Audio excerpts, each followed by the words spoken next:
আল্লাহ যে পেছন থেকে ডাকতে থাকেন, আমি আপনি যখন গুনাহ করি আল্লাহ ডাকতে থাকেন, কি বলে?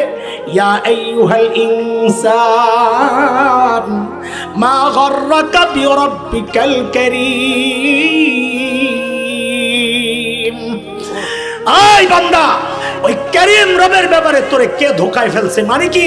আরে তুই যে চোখ দিয়ে ওই নায়ক নায়িকা দেখতেছস, ওই চোখ তো ওরা তোরে দেয় নাই, এটা আমি কারীম রব দিছি, তুই চাস নাই, আমি মায়া করে দিছি। আমার মায়া করা দেওয়াই নিয়ামত তুই আমার বিরুদ্ধে লাগাইতেছস। যে কান দিয়ে তুই গুনাহ করতেছস, ওই কান তো তোর ওই গায়ক গায়িকা দেয় নাই, আমি আল্লাহ দিছি। যে জবানে তুই আমার নাফরমানির কথা বলস, ওই জবান তোর নেতা নেত্রী দেয় নাই, আমি আল্লাহ দিছি। আরে যে হাত দিয়ে আমার বিরুদ্ধে লেখস, ওই হাত তোর নেতা দেয় নাই, তোর সরকার দেয় নাই, তোর অফিস দেয় নাই, তোর নেতা দেয় নাই, তোর মালিক দেয় নাই, ওই হাত তো আমি আল্লাহ দিছি।